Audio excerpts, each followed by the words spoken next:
But notice some things that are happening. What you may hear about Russia is supplying some ammunition into this area, especially those who don't like Israel. Why do you think that is? Well, like the question said, if I can control energy here, maybe I can control it when I get this land. Capture some of the oil. Because oil is money. Okay? And money is the root of all kinds of evil. We have Africa, Asia, Russia, Europe, America, North America here. You don't really hear or read much about us in the end times. Some have made some conjecture that maybe that means we're not here.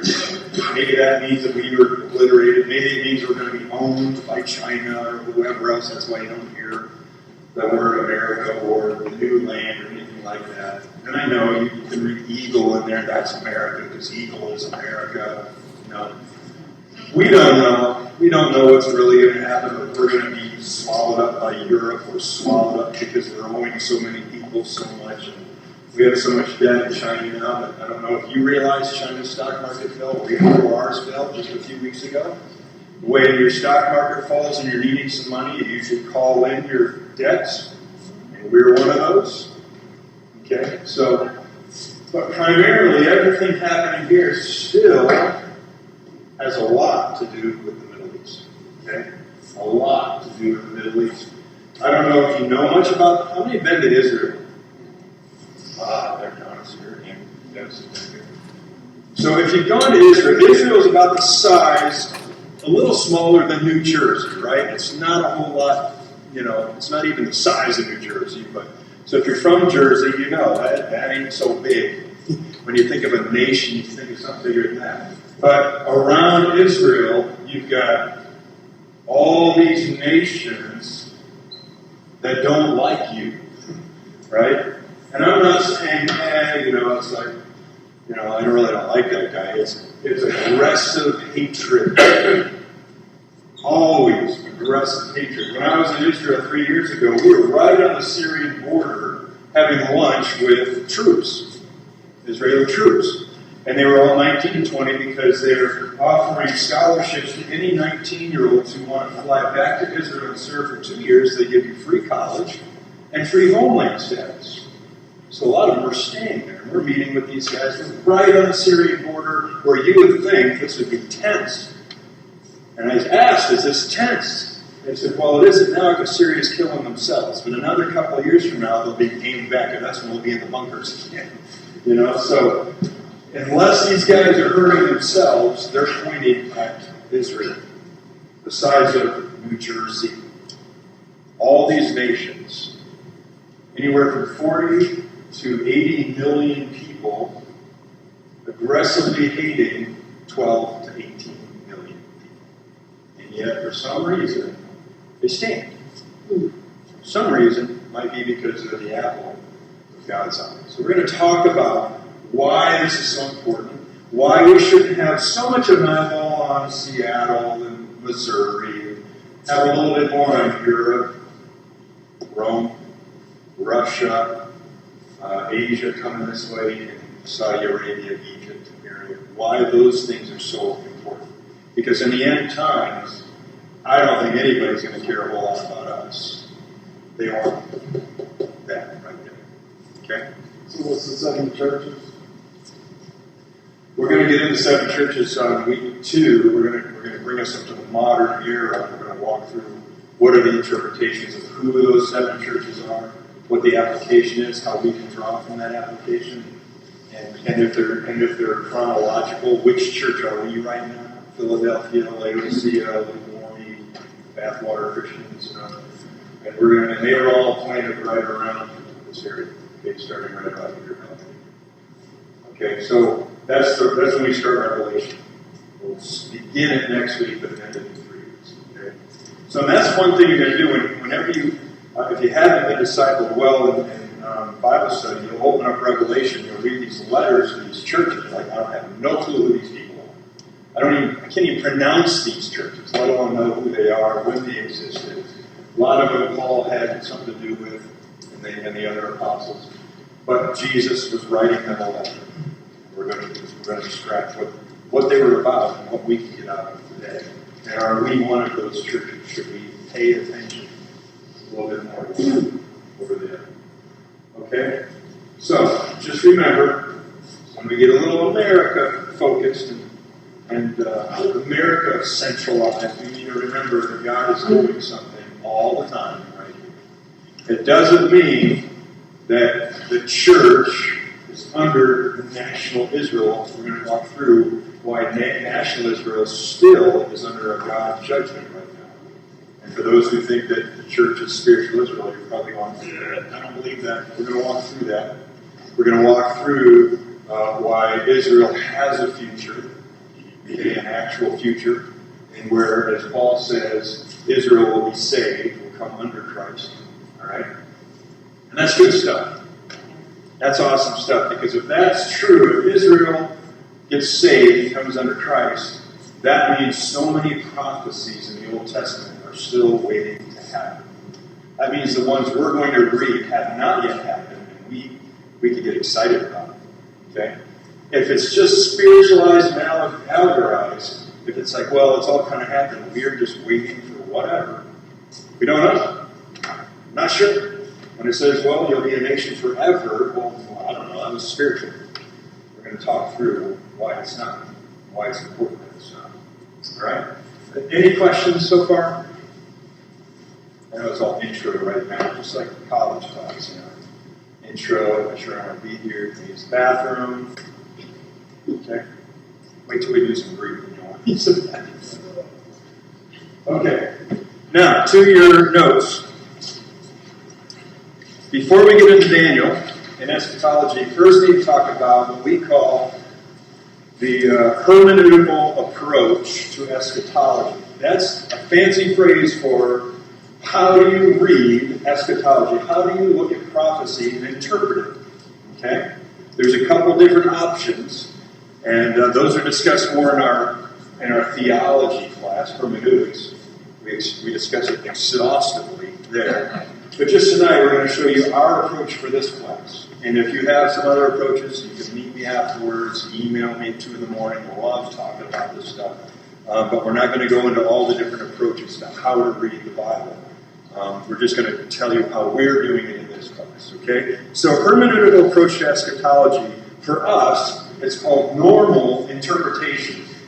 Normal interpretation. There's a big difference from normal and literal. Many would accuse normalists of being, you're just literalists. It's not. It's normalists. We're normalists. Okay? In other words, how would you normally read this? If you were a reader of this letter from Paul or from Ezekiel, how would you normally take this? We start there, and then we work forward. Okay? We don't start in 2015 and work backwards based on what we know in end times and then go backwards and read into it. That's called eisegesis, reading into the Word of God what we know today. We start with exegesis. We pull out of the Word of God what they knew then. Okay? That's when it was written. That's really important. For most of you, that's probably the most important thing you can learn in the whole class. Okay? To slow down when you read. To slow down when you read and say, how did the reader take this? How is the author intending that present-day reader to take this? If we would do that, I'll guarantee you, we wouldn't have Jehovah's Witnesses today. Say that again? We would not have Jehovah's Witnesses today. I heard that part, but I didn't hear it. If we would just start with normal exegesis, meaning go back to when the book was written, the author wrote it to be read a certain way, and start there, instead of reading into the text, our emotions, our feelings, and what we know about today, we would have avoided a lot of heresy over the years. Okay? We're going to talk a little bit about that in just a minute.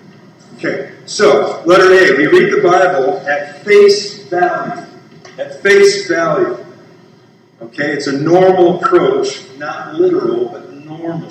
That's very important. Like a newspaper. How many still get a newspaper? Anyone still get a newspaper? You still get some newspaper, all right? Anyone get e-papers? You go on Yahoo, and my wife hates reading newspaper, hates them. She gets this thing called the Skivvy, the early morning. It's like a email, but it's like 5 or 10 bullet points of the coolest things that happened yesterday. And it's always upbeat. It's not, Russia's attacking. It's up because she can't handle that stuff. She's on the upbeat. You can click which one you want. I would say just the end time stuff, please. But we read it like a newspaper. If you think about how you read a newspaper, there's a few different sections or columns. Okay, if you look at the front page, what's on the front page? The facts. Not exhaustive, not defined, but just some facts, some really important things. So the Bible's got some real factual sections in it where you can read it and pull out facts. Okay, you can just write notes in your Bible, bullet points. Paul's going at it. This is great, Those are some facts. And then you've got some editorial sections in the newspaper. These are opinions. These are opinions in the newspaper. Now, in the Bible, there's opinion sections as well. It doesn't mean God didn't have his hand in writing them. It just means that the author at that time was feeling very emotional about something. David in a cave. He's just pouring his heart out. There's some things that come out of David's heart that you're like, does God know he just said that? Of course he does. God's got him right where he wants him, But there's some, what we would call opinions, or maybe even some lies that are still covered in the Word of God. For instance, Satan gave some lies, didn't he, in Genesis? All right? Satan's always the author, the master of lies, right? But does that mean that the Bible doesn't have truth in it? No, it just means the section that has some lies, or there's an editorial or opinion going on, and you got to watch for those. You can't say, well, Satan said it, it's in the Bible, I believe it. No, you wouldn't say that. But same thing, you might have David, you might have Jeremiah, who's the lamenting prophet. He's emotional, he's in a pit a lot, he gets thrown in a pit. He's just lamenting, man. Some of that stuff's coming out like, this is raw. I don't think, did God really write this? Yeah, because he's using the emotions of people at this point in time. All right?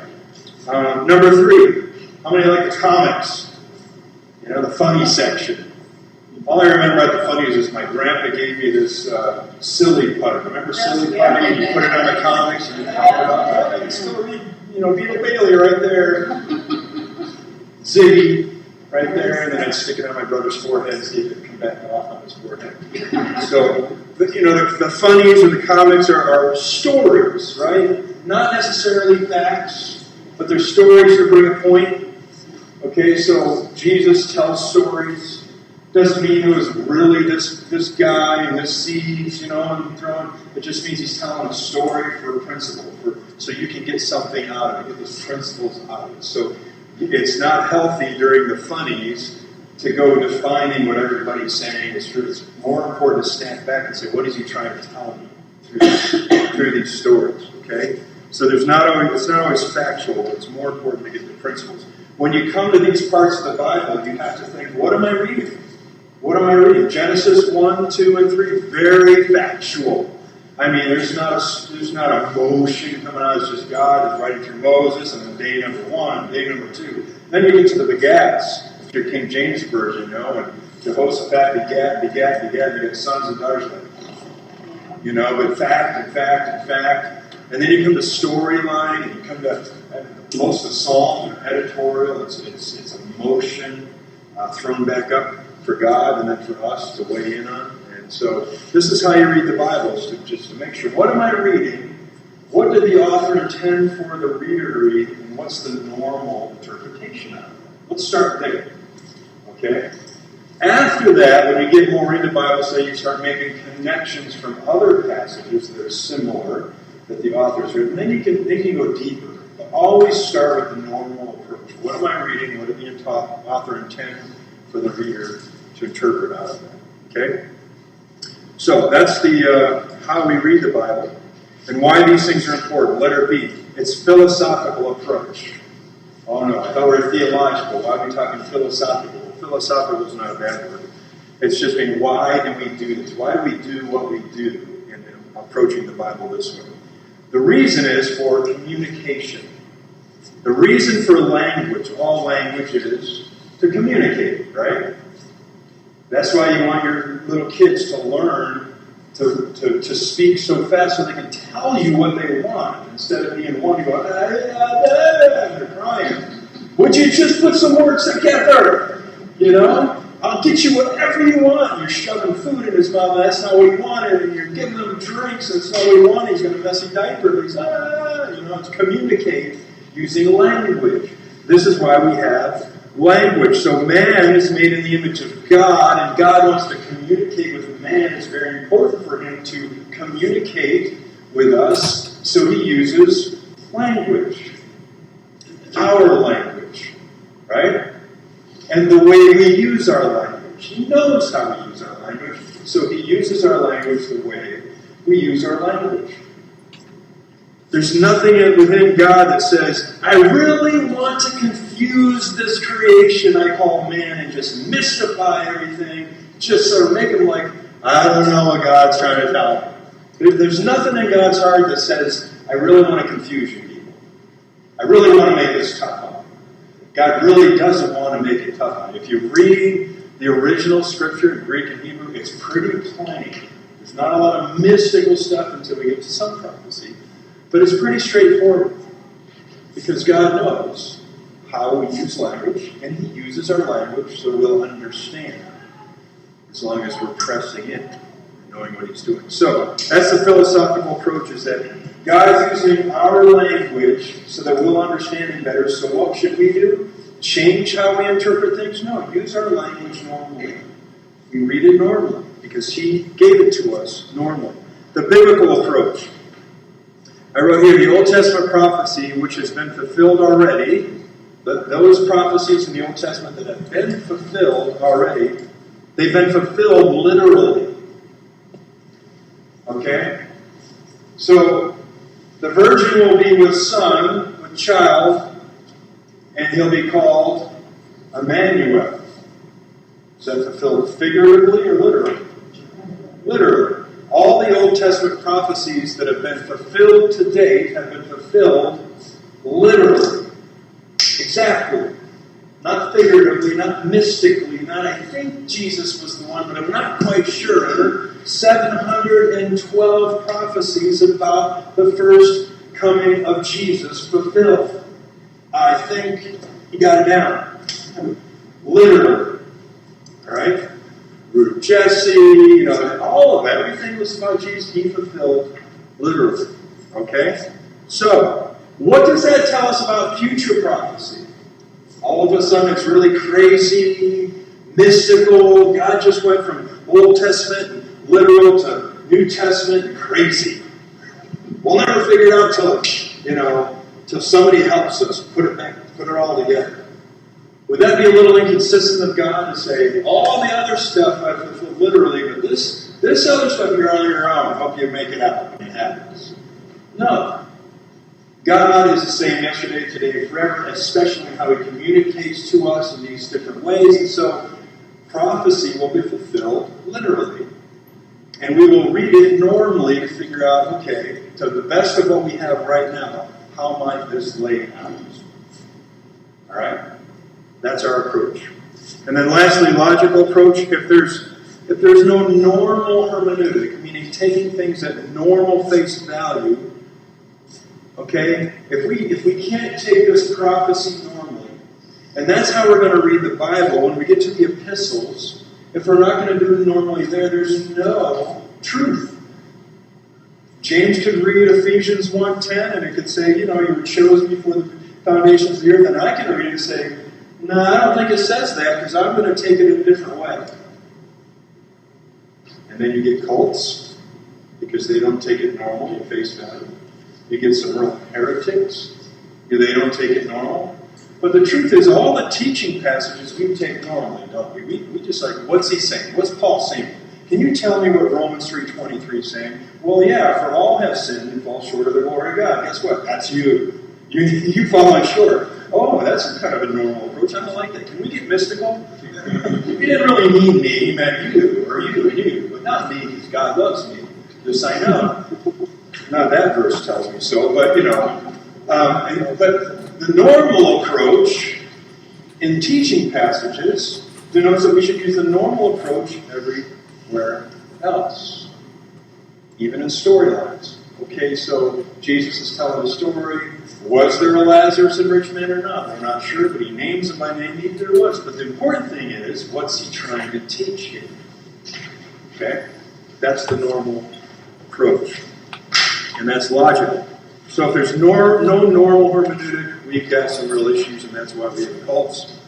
And most theologians use normal hermeneutics in all other passages. Virgin birth, salvation, sin needing salvation, all these theological truths constituted a normal hermeneutic. And letter E, it's a consistent approach. We're after a consistent approach.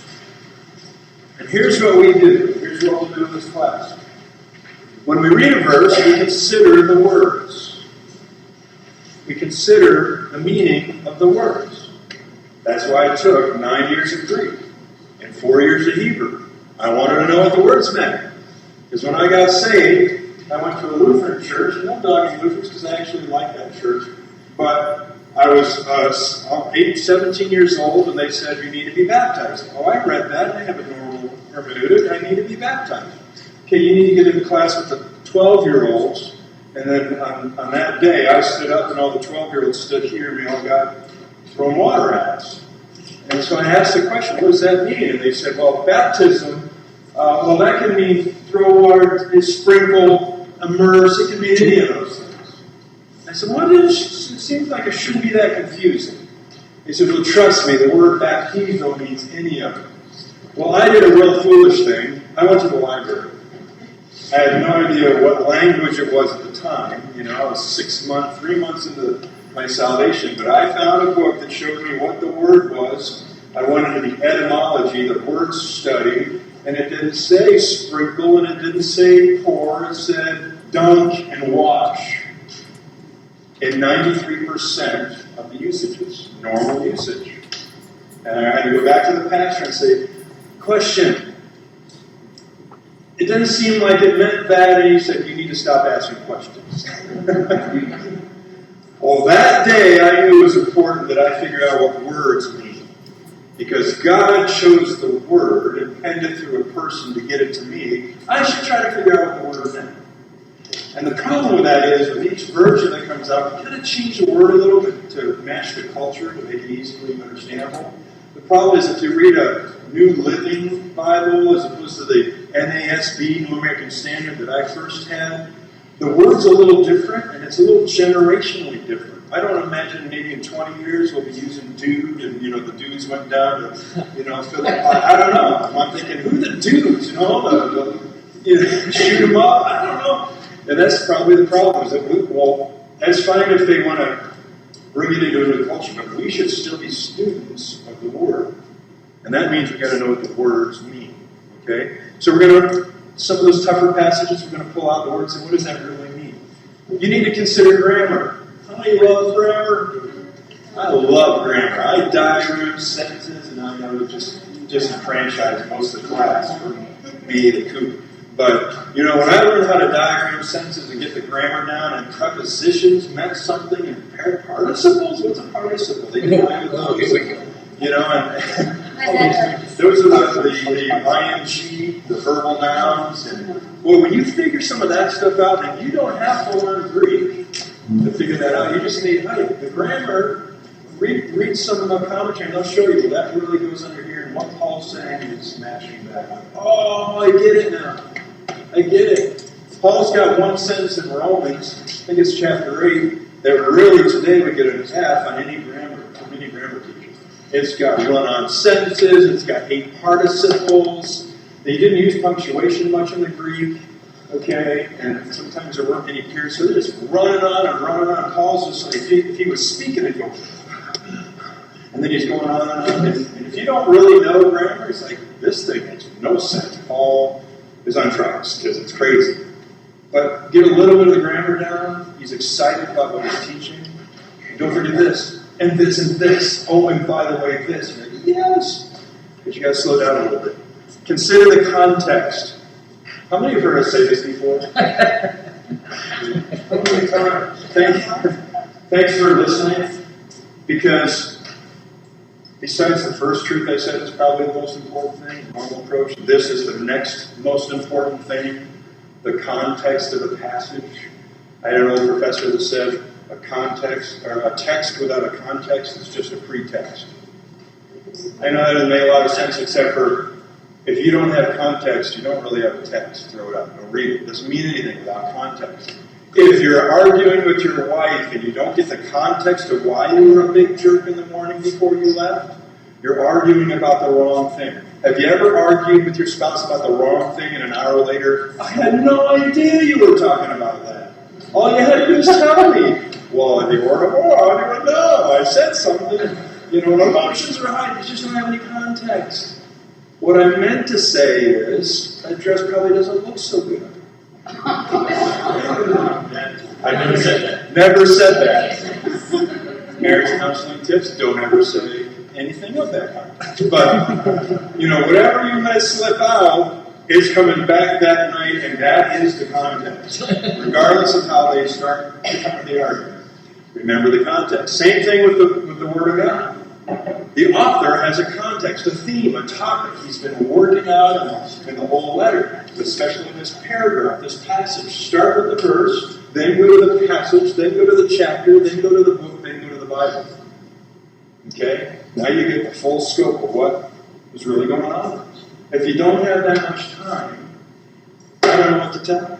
There's nothing more important than understanding the Word of God. There's nothing more important. I don't care who's on interest. There's nothing more important than understanding this. Just spend a little bit more time. If you can't go into the context of the whole letter, just say, okay, I love this verse that Joyce Myers just down. This is awesome. I'm going to read the 3 before and the 3 after, just to get a little bit more context.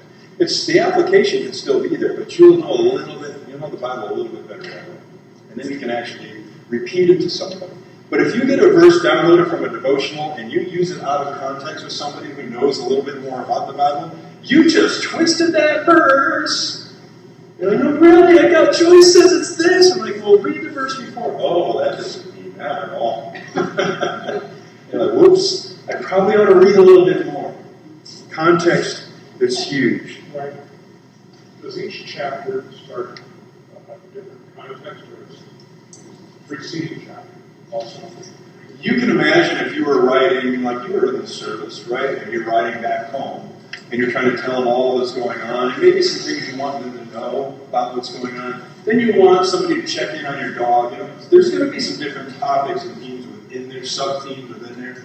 But generally, you're writing home to tell them you miss them, you love them, how much you care about them. You wish they could hijack you home or whatever, If you're away from your sweetie and she's in another state, what are the things you're writing? You can write about, I haven't looked at one girl since you've been gone, and I've only been lifted, and I'm getting A's in all my classes. What you're really saying is, man, I wish you were here. Man, that's the main theme throughout, so you keep the main theme, And then all the little subheadings kind of fit underneath that. Okay, that's how we study a book. That's the overall context. So each chapter is a subsection. Well, one thing you got to remember in the Greek and the Hebrew, and a little bit of the Aramaic, there are no chapters. There is no Romans 8. There's no Daniel chapter 2. There's a Daniel. He's scrolling this thing on skin. He's unrolling it. And, he's lucky just to get some ink on there that's going to stay, let alone, make a mistake. There's no erasers. He's just concentrating in time for 8, chapter 9. It's a letter. It's written like letters. Okay?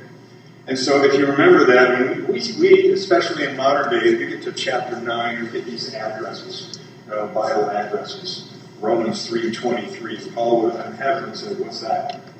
Well, you said in Romans 3:23. What's a 3:23? Well, you said for all of sin and fall short. I know. That was about 48, sentences in.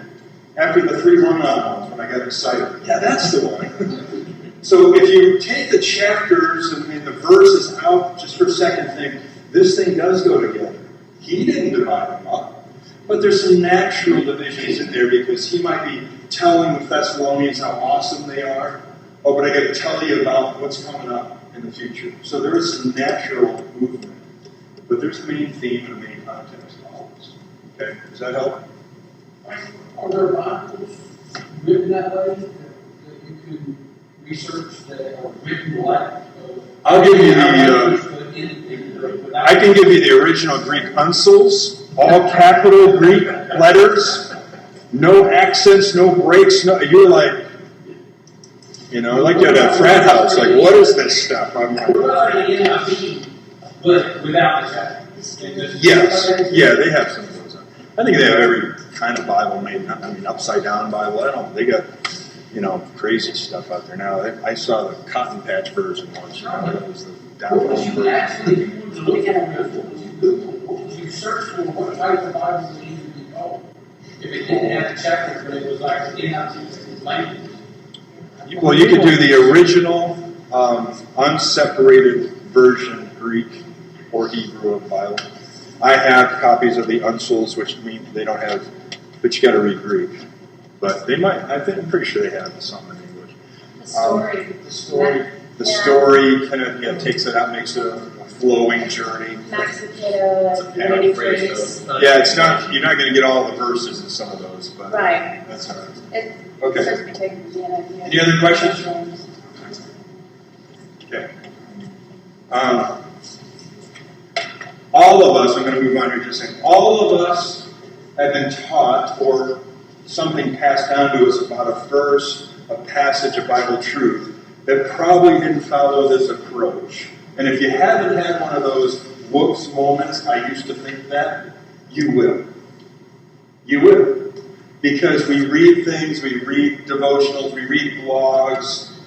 In the old days, we had cassette sermons. Remember cassettes? $2 in the back. Cassettes, and I'm listening to Steve Brown down at Key Biscayne, Key Life Ministries, and I had all the Hebrews on there, but he's a Presbyterian. But I was loving the teaching, I was soaking in, and he just nailed me on one verse, and about 3 years later, I'm like, that doesn't mean that. Whoops, I taught that to people. You're going to have one of those when you start really slowing down and getting the context and taking a normal approach. You'll start finding things where you just assume this person probably had it all together. It's probably not right as an opinion. There's a lot of opinions out there. And by the way, have grace for opinions because we have opinions too. We've heard and read things. We've been taught things and probably a little bit off. Have grace. You know why? Because God has grace. We're going to get to heaven and all find that we're probably about this much right and about this much wrong about a lot of things, including me. That's why Paul says those who teach will be held double. You say double honor, but it's double responsibility. Because we're going to have a lot of oops moments when we come before the Lord. Like, yeah, I taught that. Sorry. It's sort of well done, good and faithful. Come on. You gave good effort. Just one more year of Greek, you might have had that down. Come on. It's good. It's worth it. True-ish. And the cool thing is, if you and look, I forgot to say this right up front. Always stay humble and teachable. Even when you're teaching. I can learn from you guys. You know why? Because you get the Holy Spirit in you that wrote that thing. And I don't ever lower this information because it's noggin stuff, and God can just teach me through anyone. You can be reading tonight and tomorrow email me like, oh, wow, that's awesome. You just connected the dot for me, And so always remain humble and teachable and get back into it, but always land back here. So I love what you just said. Let me really work through that, okay? But the cool thing is, God never gives up on us, and in each season of life, He's going to unpack more truth, more applicational stuff in this Bible that you didn't learn last year, 5 years. I've been saved 32 years. I'm still learning stuff. I know that might depress some of you guys. But that's the living God, and this is living and active. So the cool thing is God wants to keep, cutting us open and healing us until He comes back. You don't get to learn it all at once. Thank God. You'd like a fire hose. All right, letter F. One of my favorite things. The hermeneutical choo-choo. I like to say choo-choo. Sorry. So, when we talk about normal approach to Scripture, it's important to understand that when you get on the normal approach, you get on a train, a choo-choo train, and you study topics or theological themes in the Bible, And you can stay on that train or you can jump off at any time, depending on who you're listening to or what blog you're getting. Okay? And so we've got themes or topics in theology that we talk about consistently. And the first one is always, because theology is the study of theos, God. Okay? It's like you jumped on the first car. Okay? And over here you have an engine for your house. Now, if you take normal approach to studying about God, the Trinity, and who each person is, right? You'll stay on that hermeneutical teaching, and we'll uncover more about the Bible. You jump off, and you run into some problems. Pantheism. They don't study God in the Bible with the normal approach, so God is in all things. Because God is everywhere. He's everywhere? He's everywhere. Hi, God. This way, trees. God's in the trees. And now we get some of these Disney movies. Right? Have you ever heard of that? You read into a Disney movie, like, did they just think God's in that tree? Yeah, they did. It's kind of pantheistic. God is not just everywhere, He's in everything. God is everything. Okay? Deism, in the early, right after the church started, Deism means that God is up on a rocking chair, rocking, waiting for us to get it all together. Okay? Some of the founding fathers were deists, by the way, Thomas Jefferson. God was interactive with us. He's up here, and we're responsible to do the right things. Okay? Not a terrible thing, but that just means we kind of jumped off the train. All right? We'll go through these quickly, because I don't think I listed these. The next one is the Bible. Get rid of this pen. Go back to the Bible. The Bible, how do you take the Bible? Okay? Is it the Word of God, or is it not the Word of God? It's kind of the Word of God. Well, it's the Word of God when it gets to the cross. We're back here in Genesis, the Bible study. I don't know, 6 days, 6 million days, years. I don't know.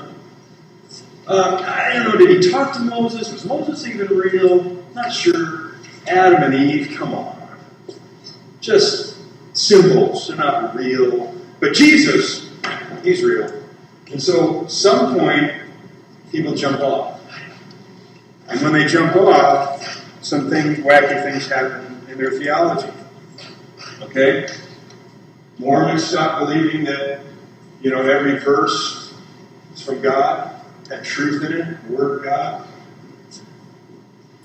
Amen. Now we've got other things, like these tablets that this angel gave me. Yeah, yours is cool too, but these are heavy. And they came from Enoch. What do they say? I'll let you know. And I brought it back. And he comes back and he's got 70% his King James Bible injected into these tablets. I don't know why an angel thousands of years before spoke King James English. But somehow that all happened because we didn't hold this up to be the Word of God and truth. We started jumping ship. That's what happens. Christ is scientist. Kind of crazy. Yeah, the Bible's good, but we got some other stuff too. Then we talk about Christ. Okay? Who is He? Is He God? Is He not God? Is He the Son of God? How can the Son of God be God? That's confusing. Well, He's not God. And then we jump ship. Someone jump ship like J.W. I was good with you up to this point, says Mr. Jehovah's Witness, but this whole Jesus thing, jumping off. He's out the hermeneutical cheat sheet. Now he's starting to take the Bible different ways. See what I'm saying here? If you stay with normal approach, you will see God for who He is in the Trinity. You will take the Bible for what it is, the Word of God, infallible and inerrant. You will see Jesus as not just the Son of God, but God Himself within the Trinity, and somebody who came down and was able to die for us because He was God. Okay? That's what happens when you do the normal approach. And since you have Jesus, we talk about salvation. So, who needs to be saved? Is everybody saved? Maybe there is no hell. The hell's just it's a rough place for a little while, but everybody gets out because God is love and He's good. And so some of those verses about hell, some of those verses about, weeping and gnashing of teeth, it's just, I'm not so much into that. So now I'm jumping Is it grace? Is it works? Is it? I don't get this whole grace thing. I understand mercy, but I still think we ought to be doing something. You ever felt that? I wake up with that thought. God, what should I do today? And he slaps me and says, I already did it. Relax. Let's have fun. Well, if you jump ship, you get works, salvation, you get legalism, you get no hell, except for Orlando in August, 110 index. I felt like it today. Okay? How about, okay, so those are the main ones, but then, how about spiritual gifts? Have you ever heard some pendulum swinging with spiritual gifts? Oh yeah, the last 100 years we've had them, we lock in, and so we stopped taking some things at face value or normal approach, and now we've got hyper Pentecostalism. Or hyper, there ain't any gifts, they're done, or no more. We're just pendulum swinging and we start jumping off the train. Okay? And the last one for tonight, there's others obviously. End times. We stop taking a normal approach to end times, like what's next and what's God doing with Israel, no Israel. We start jumping ship and we get amillennialism. Have you heard of amillennialists? That basically says means no, millennium means 1,000 years. There's no 1,000-year reign, even though Revelation says there's a 1,000-year reign. So, okay, it's mystical now, it's allegorical. So Amil says that all that stuff in Revelation, except for 17, 18, 19, has already happened. Just kind of, it's already done. It's done. Now we're just waiting for the last judgment. He's coming, judging, that's it. And then they jump off the ship. Says, well, there's all this 22 chapters in Revelation and 4 out of Daniel that seem to talk about things we've never even seen in history done. It's just not quite like that, but it's all done. So, okay. So what are we doing here? Why study anymore? We're just waiting for Jesus. I was trying to see that the rapture is all Christians saying we go through the tribulation. Like the Matthew verse is never revealed. Right. Right. Daniel can say that. Michael's coming back, being Christ, the Holy Spirit. Have recognized the morning. We actually we fixed it. Yeah. Thanks for coming back. Thanks for getting back on the train. On the tracks. But this is really important. Here's why. It's not that we consider anyone evil. You jumped off the train here, you're evil, you're a post-trigger, you're an introvert, it's all going to pan out eventually. It's not that. It's just that we want to be, we want to be true to the face value and normal interpretation first. And so this is how we study the Word of God. Okay? So being on a cheat sheet for me is really important. And all these seem to tie together. If I don't go back to normal interpretation of the Bible, I won't understand some things about the end times. Like, Jesus came, okay, he died for the world, but he came physically to talk to Israel. So when Jesus is teaching and he's talking to Israel, he's talking under the Old Testament, okay? And he's talking to them as if they understand the Old Testament, as they should. He's not talking to the church. Why? We ain't there.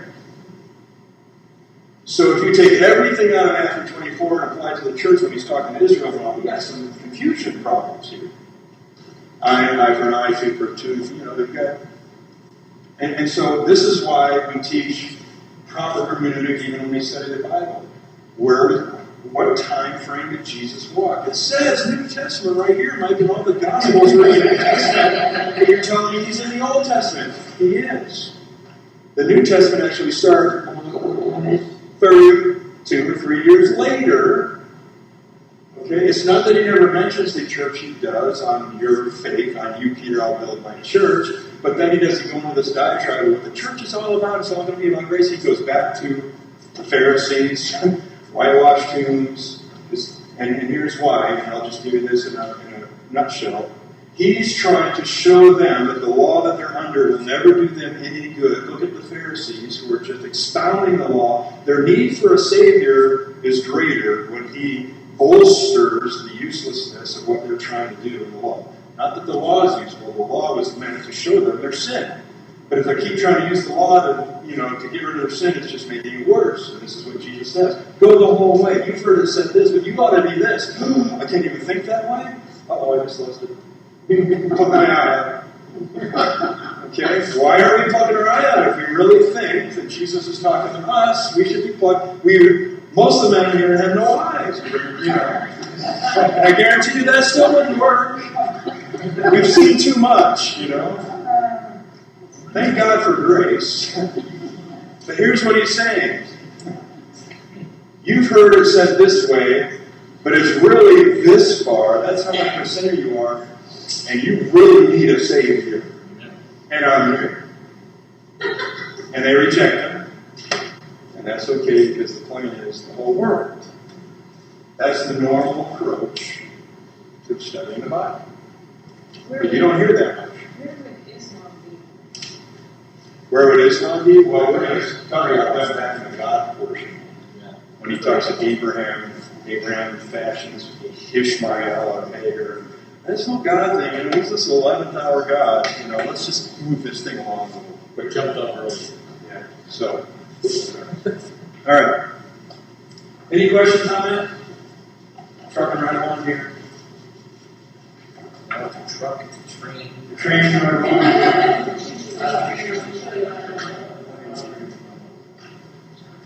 Okay. Last thing before we get into God's eschatological blueprint, I want to talk about the mountain peaks of prophecy. The mountain peaks of prophecy, especially when it comes to Old Testament. I wrote these down for you. Prophets in the Old Testament, consider them on a mountain, and they get this view from God. Okay? See that I hope? That's that's Coke glasses right there. They're looking forward, and they're living under the Old Testament, and they belong to what nation? Israel, so their prophecy will be concerning Israel, and when they look forward, they see the future of Israel. And so when they see certain things about the future, it's Israel. What they don't see is things that happen down here. That's why you have a lot of messianic prophecies that have to do with the king and the kingdom. And he will reign on Zion. But when he comes as a suffering servant, they don't see that. Very few about the suffering servant. Very few about the cross. Very few about the church. Why? That wasn't their directive. Okay? They're like a mountain in Iowa. They can't see the valleys. You've been to Iowa? So sometimes when you look back at the Old Testament prophet, you got to keep that in mind that they're not going to see some things. They're going to see some things about Israel. And when they look at the end times and they see a Messiah and he's reigning as a king, but when he comes as a servant, what do his own disciples say? Is this the time you fulfill the prophet? You're the king now, right? And Judas comes in and the rest of the zealots, why aren't you trampling the Romans? It says you will be trampling and taking the land back. And they were right. They were just flakes. They read the Old Testament. What's going on with you, Jesus? You're kind of like walking and breaking some leaves and, feeding people. You should be, taking out some centurions. Let's go. And they wielded swords. Think about Peter chopping that guy's hair. You have to be good just to get the ear. You got to be better to put it back on. Right? You got to be really good to get the ear. This fisherman, how many from New England heard about the lobster fishermen? They were really good with knives too. Sometimes you don't come back. Where did Joe go? Down, fell over. Don't cross a lobster. But that's the same thing. Is they're like, Jesus, what's going on? Are we taking over now? They're reading the prophets, but this was not concerning the end times. It's concerning the start of the church. Okay? So some of our prophecies will concern the end times for Israel. And if you say, well, there is no Israel in the end times, we're going to walk through them. All right, so those are the mountain peaks of prophecy, major events concerning Israel. These are the minor events down and they're major to us, the churches may, they're minor to them because it didn't pertain to Israel. Okay, those are down in the valleys. Also want to let you know that there are usually immediate confirmations, smaller confirmations for major prophecies. So sometimes you'll read a prophecy in the Old Testament, it'll seemingly be an immediate fulfillment, but it's a smaller, obscure one. And some people get hung up on those things. If you've ever read Isaiah, for instance, Isaiah 7, we won't go there, but that's the Emmanuel passage. The virgin will give birth, okay, to a son who will be named Emmanuel, God with us, in the Hebrew. So we got Isaiah here, Isaiah 7, looking forward to seeing a birth of a Messiah. That's a major thing, and it's a virgin, okay, in chapter 7. When you go to chapter 8, do you know what you see? The birth of the kid with the longest name in the Bible. Bible trivia for tonight. Ask somebody this week, what's the longest name in the Bible? It's Meir Shalal Hashbaz. Meir Shalal Hashbaz. Isaiah chapter 8. Okay? So in 7, he sees the Emmanuel. And this is prophecy, not just for Israel, but for us. And Emmanuel means God with us. Okay? But in 8, something happens. It says the prophet laid with his prophetess, because every prophet needs a prophetess. Okay? And gives birth to Meir Shalal Hashbaz. Meir Shalal Hashbaz. You can look it up. Which means quick to plunder, swift to the spoil. Doesn't mean God with us. But it means quick to plunder, should be QP, though. Quick to plunder, quick to plunder and swift to the spoil. In other words, there's going to be an invasion. Assyria's coming in, taking the land. It's going to be northern Israel's taken away. Quick, it's going to happen. Quick. Assyria was mighty, coming in, taken away. Now, what does all that have to do with eschatology? Usually, with a major prophecy, there would be a quick fulfillment to show he's doing it. Even though Meir Shalal Hashbaz has nothing to do with the Emmanuel, it has everything to do with the history of Israel going up to Emmanuel. Okay? And so there's a quick fulfillment, but it's not the ultimate fulfillment. And a lot of times you have major prophecies that have smaller fulfillments to confirm that this dude is hearing from God. Otherwise, you're going to go literally 700 years before you get to Jesus, and they're going to forget all about that prophecy. But they got a little immediate fulfillment. That guy was hearing from God. Don't you remember Meir Hashbaz?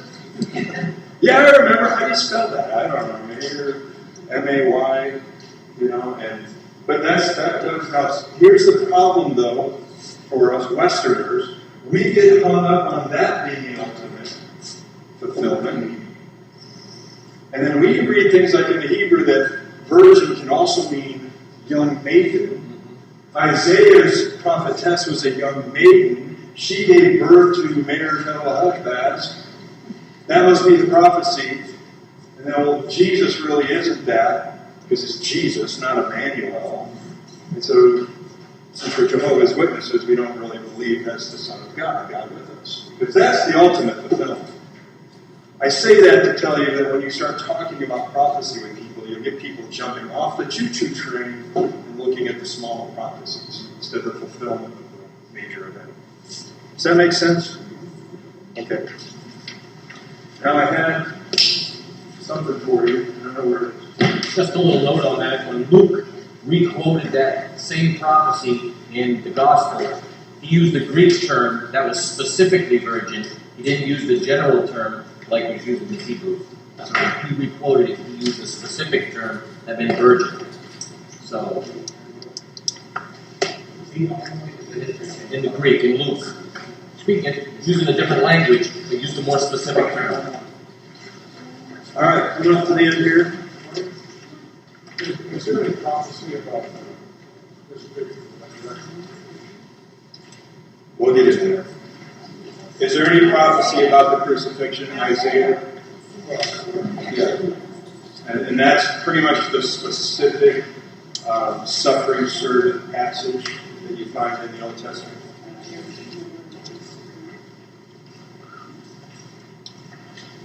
And yes, there are some cross references, curse on the trees. Okay.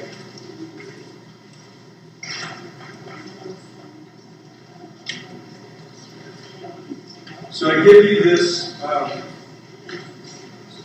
This is called the blueprint. God's blueprint of all time. And we're going to start working through this on the whiteboard over the weeks. And we're going to place things in an order of events and why history is so important in understanding the future. And on that, you'll see, obviously, the Old Testament. I put an eyeball at the very beginning because that's God's eye. He was before time, looking all the way through time. All right, and then we've got Old Testament figures in there, all the way from Adam, Noah, Abraham, Moses, all the way in the Old Testament. And I didn't put dates in there, but Moses, you figure Abraham's 2000 BC, Moses is 1500 BC, David's about 1000 BC, Solomon 900 BC, Isaiah, when we just did here, about 727 BC, Daniel's 500 BC, right up to Jesus at 4 BC. Jesus came 4 years before Christ, because he was a man ahead of his time. But they redated after the Roman era, and it all came out wrong, and so Jesus was born in 4 BC. Okay? How many would like to say that? My birthday is 1965, and it's really 1974, because I'm not really 50. We're redating things. Is it 54? I'm 54. Today, I'm 54. Okay. 64 in the heat in the sun. 54 in shade. Prophetic years, nonetheless. All right, so I want you to just take a peek at that. There's a few definitions at the bottom, but we have the Old Testament, we have the cross, we have Paul, John, then we have church fathers like Augustine and Luther. So you have Israel's age, you have the church age. We're going back to Israel's age in the end times. So the Saint Augustine, it's not always Saint Augustine. No. Well, you put the saint in there, then you got to say it. We'll just say Augustinian era. So you got arrows right and left here. You got Jesus, he rose up. You got the church's rapture. There's an arrow going up. Then you got the arrow coming back down after the tribulation. That's Jesus coming back. And some of you guys are, I get post-tribbers, mid-tribbers, get that, but you'll get it right here at the end of the class. But just teasing. That was a joke.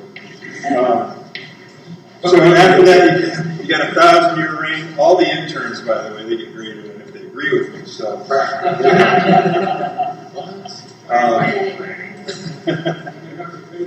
then you get the last judgment, the great white throne judgment, in the very end. Regardless of what Rob Bell thinks, the unbelievers go to the lake of fire and hell, and the believers go to the New Jerusalem and go be with him forever. That's the snapshot. That's the blueprint of what we're going to talk about in this class.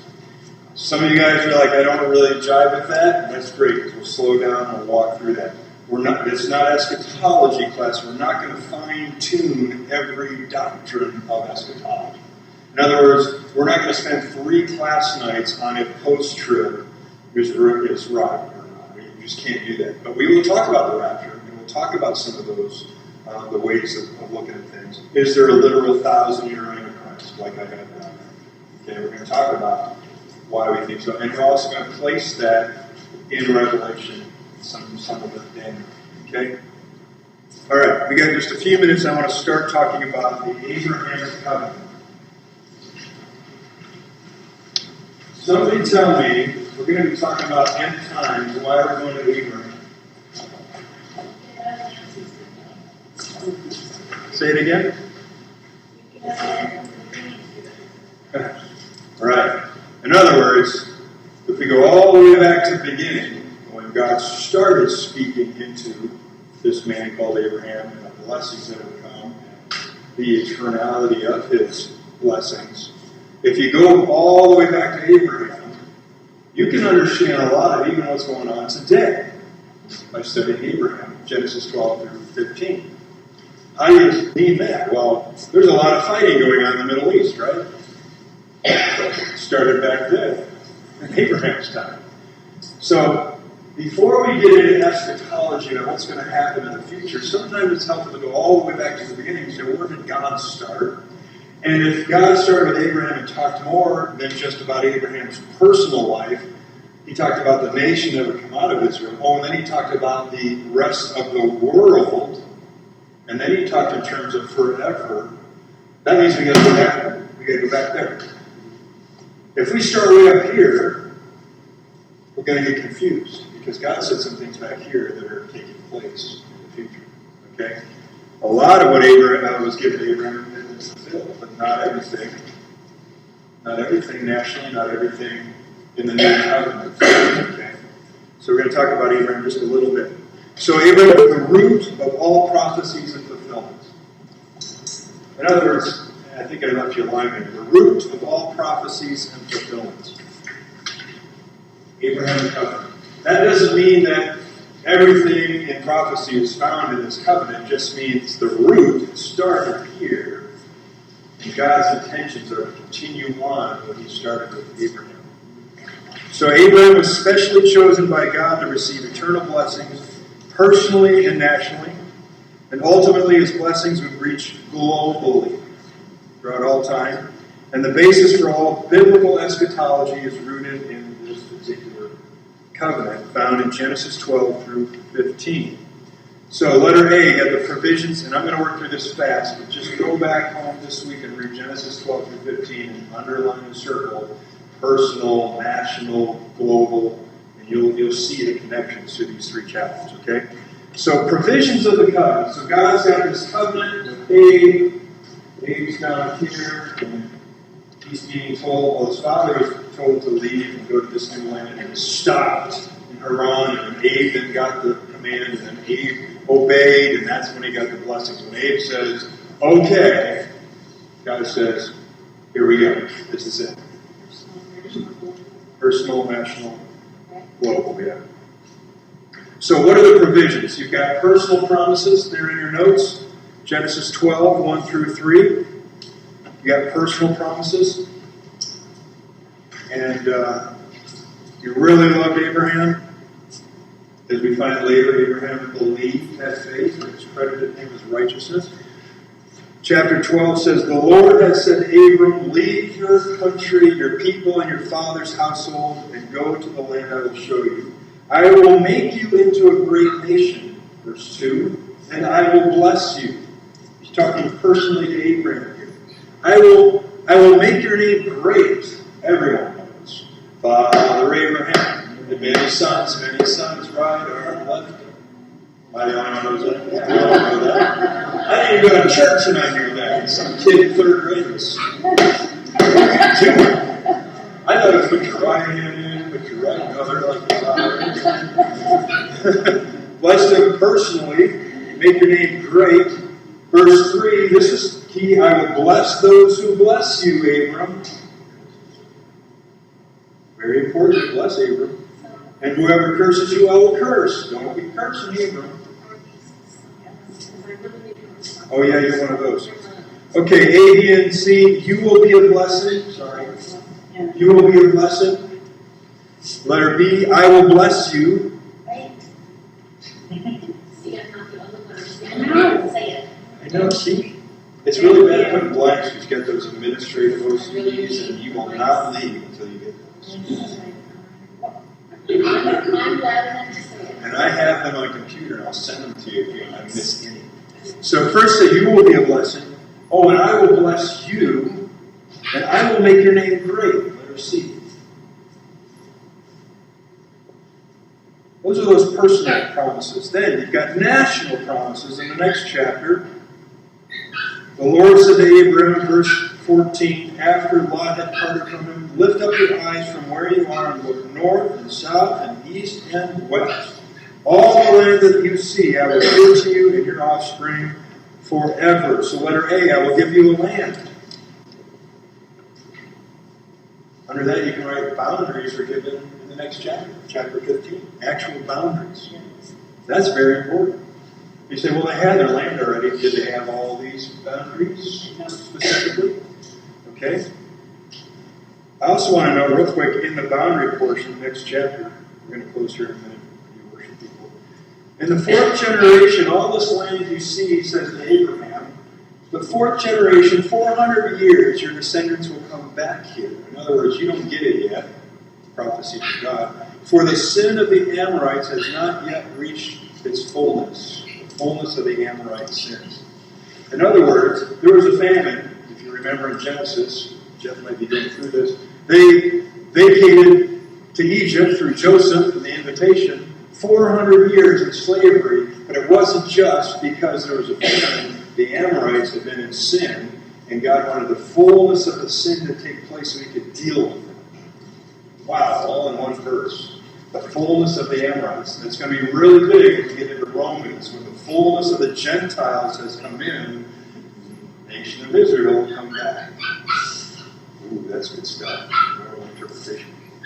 So, letter B. I will give you a seed, he says. All the land you see I will give to you and your offspring. Well, you don't have any yet. Oh, that's okay. I'm going to give you a seed, and they'll have all this land. And then he says, I will give you riches and blessings. I will get all that you see I will give to you.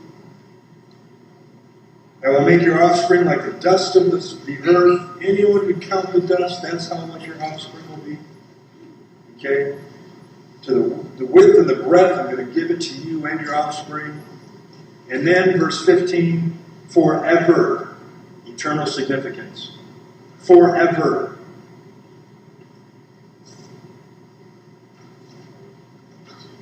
And then, we've got number 3, blessings promised, and that's for personal, national, and global. I will bless your seed personally, down that line, and I will bless the world, all nations, through worldwide blessings. Now, we're going to close there and start next time talking about the fulfillment of the Abrahamic Covenant. We're going to talk about what Abram did when he got impatient. What Abram and Sarah did when he got impatient, and the promise to Ishmael and Hagar. When God says, I see you weeping, don't worry, I will make Ishmael's offspring as numerous as the sands of the seashore. And now they don't like each other, and there's lots of people not liking each other, and it's all centered around Abraham's land that was promised. Oh, now the property's real important. So when you tell one side or the other, let's just give up some land. What's the big deal? It's like they live in Texas. They live in New Jersey. This was promised to my dad. No, it's our dad. No, it's my dad. It's my dad. Just give him some. I'm not going to give him my dad's land. Remember when you were like 5 or 6 and Mom said, just give him your toy. Oh, Dad gave me his toy. You know, that's kind of 4,000 years of that. This doesn't end in a meeting, having tea and crumpets in England. No, we're just going to solve this 4,000-year problem. So we're going to talk about that. Then we're going to move right into Daniel and talk about the statue. Have you ever read the statue? The statue of the nations. We'll start talking about the end fulfillment of the 10 toes. Okay, we're going to do that next time. Any questions before we pray? On the blueprint, is the new earth on here? The new earth is at the end, yeah. The new heavens are the new earth. Yeah.